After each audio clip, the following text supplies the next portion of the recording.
শত বছর ধরে বাঁশ দিয়ে ঝাঁকা তৈরি করে জীবিকা নির্বাহ করছে শতাধিক পরিবার। পুরুষের পাশাপাশি নারীরাও কাজ করছেন এই ঝাঁকা তৈরির কাজে। ফরিদপুর সদর উপজেলার ঈশান গোপালপুর ইউনিয়নের চাঁদপুর মল্লিকপাড়ায় চলছে এই ঝাঁকা তৈরির কাজ। এবং এই ঝাঁকা তৈরির যে চাঁদপুর মল্লিকপাড়া গ্রামটি এখন কিন্তু ঝাঁকার গ্রাম হিসেবে পরিচিতি লাভ পেয়েছে। আজ আমরা কথা বলবো সেই ঝাঁকা তৈরির কারিগরদের সাথে। প্রতিদিন 10টা 8টা এমন করে বানায়, বিক্রি হয় 160 টাকা করে।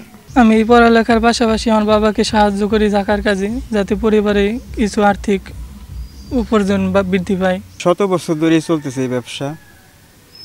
আমরা করতেছি, আমার বাচ্চা কাচ্চারা করতেছে, আছি আর কি ভালোই। মোটামুটি এই ব্যবসায় আমাদের ভালোই উন্নতি আছে। বাঁশ হয় না, কাটাই তোলা কাটা লাগে, তারপরে এই চটা তোলা লাগে, তারপরে জৌ তোলা লাগে, তারপরে আর কি বানান লাগে, তারপরে উপরে চাক দেওয়া লাগে। এইগুলো দিয়ে তারপরে হলো বিক্রি করি। এগুলো বিভিন্ন ধরনের দাম আছে, 200 টাকা থেকে 100 টাকা, আর 80 টাকা, এই 120 টাকা, বিভিন্ন ধরনের দাম। আমাদের এই 100 পরিবার যেগুলো আছে এই অঞ্চলে সবাই এইভাবেই চলতেছি। আমরা যে ঝাঁকা টাকা বানাই, এটা বাঁশ 150 টাকা করে একটা পিস কিনি। এটা বানাইতে আমাদের টাইম লাগে, কিন্তু আমাদের ধাহে না। আগে ছিল, কিন্তু এখন বাঁশ সব কিছুর দামে আমাদের গুনিয়া কিনা লাগে, মজুরি টুজি দিয়ে আমাকে কিছু থায় না।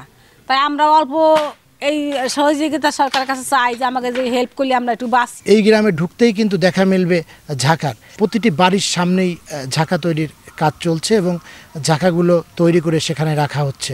ব্যাপারীরা এসে সেখান থেকে নিয়ে যাচ্ছেন দেশের বিভিন্ন স্থানে।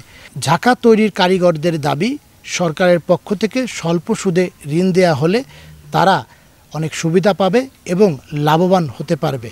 পাশাপাশি যুগের পর যুগ ধরে এই যে ঝাঁকা তৈরি করে আসছেন তারা, এই ঝাঁকা তৈরির ব্যবসাটি টিকিয়ে রাখতে পারবেন, এমনটাই প্রত্যাশা করেছেন ঝাঁকা তৈরির কারিগররা। শিকদার সজল, সময় সংবাদ, ফরিদপুর।